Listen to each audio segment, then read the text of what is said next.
Alright, what is up everyone? Welcome back to the channel. My name is Chris, and today I am back with another COVID update video. This is probably the last thing I wanted to do this morning, because I don't want to sit here and talk about Flyers players, more of them, getting added to the COVID protocol.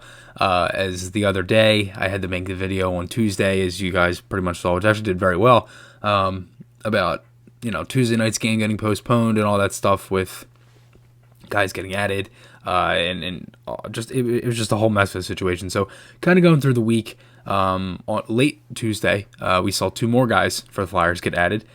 We saw Claude Giroux and Justin Braun. They were both placed on the COVID protocol list on Tuesday, and then Wednesday there was nothing. So that was definitely a good sign because you didn't see any more guys added to it. And then yesterday, Jake Voracek and Morgan Frost were added as well. So now the Flyers have 5 total players. It's Sanheim, Giroux, Braun, Voracek, and Frost are the 5 in total that are on there. And so the COVID protocol list pretty much gets updated daily by the NHL around 5 p.m. So there's a bunch of factors that kind of go into it. Again, it doesn't actually mean that somebody has COVID or tested positive for COVID. It could mean they were exposed to someone. We're not really going to know. It just means that they are on the list. So it's similar to the Gostisbehere situation, where it was rumored that his girlfriend knew somebody that had it and things like that, so he had to be on the protocol, and that's kind of what it is. So a lot of things kind of go into this. So now Sunday night's game, which again for the Flyers that was looked to be their next game, that was in jeopardy the other day, and then ended up getting postponed by the NHL.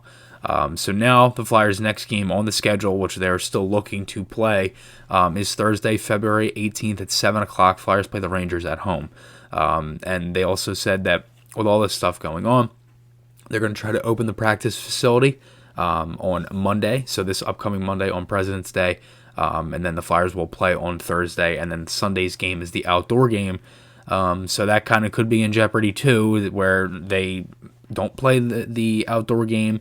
I saw something the other day on Twitter where they could possibly switch the team, where it would be possibly they switch the team and have the Rangers play Boston in the outdoor game or something along those lines. So again, that would suck. But hopefully nothing else really happens in these next few days. The Flyers are able to start to play and practice again. And one thing to kind of think about too is, as I'm looking at this article here from Jordan Hall, there's a video on here where Jordan's kind of breaking it down. He said last year, where the Flyers in the All-Star break and all that stuff, when they went 9 days without a game, they went 14-4-1 after that, and they went on a huge stretch. So I think it's a great point, because I think early on in the season like this, I think everybody's kind of facing adversity and everything. And I think that's one thing the Flyers definitely want to kind of face too, is you kind of want to see them face adversity so that they know that they can battle back from it.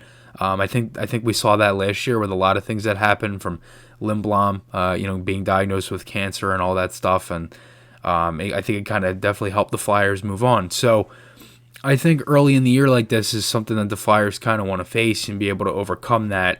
And I think a break like this could definitely, build the team together, definitely for sure. But again, it's a tough situation because there's a lot of things going on.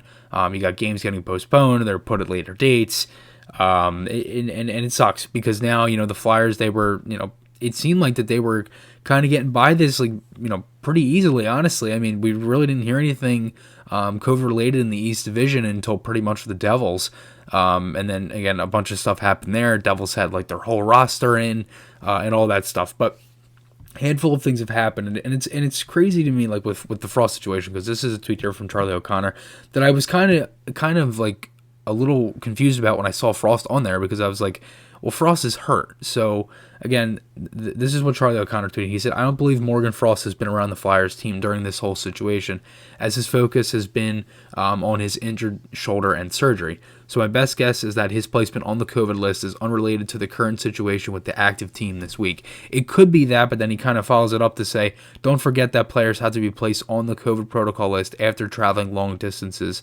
because Frost's surgery was in Colorado.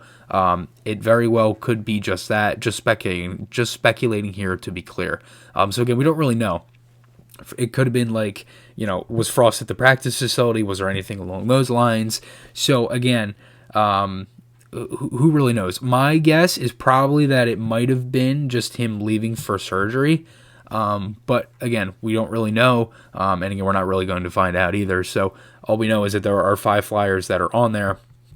And again, it's kind of it's a total tough situation. We saw it last night, because the Oilers Canadiens game had to get delayed an hour, because instead from 7 to 8 o'clock.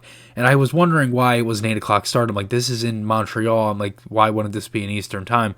And then I didn't see that they had postponed, or not postponed. I know I keep saying that, until they actually delayed it.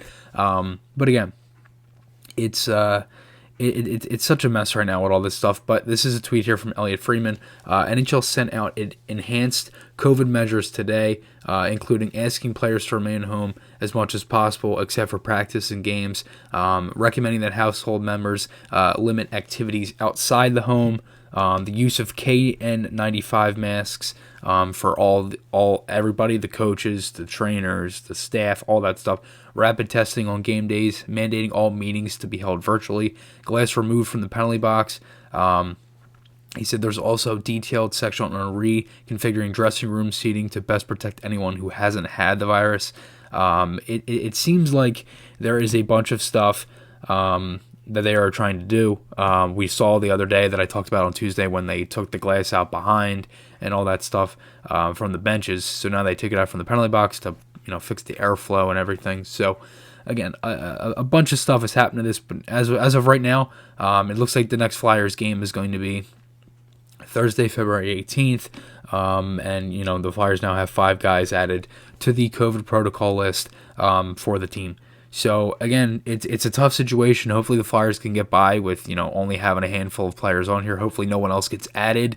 And again, it sucks because you hate to see a whole break like this kind of get put in to where the Flyers aren't going to be playing from February 7th to the 18th. So it sucks. But again, I'm missing Flyers hockey right now. I will say that.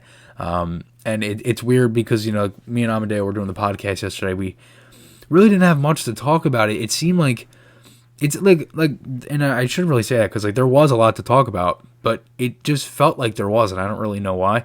But again, remember guys, podcast articles, those links are on my channel. Hope you guys enjoyed this one. I'll see you guys in the next one. Let me know if you guys have any comments, concerns, anything like that below. Really appreciate all the support you guys have given me recently. Remember, podcast articles, those links are on my channel. Hope you guys enjoyed this one. See you guys in the next one, and goodbye.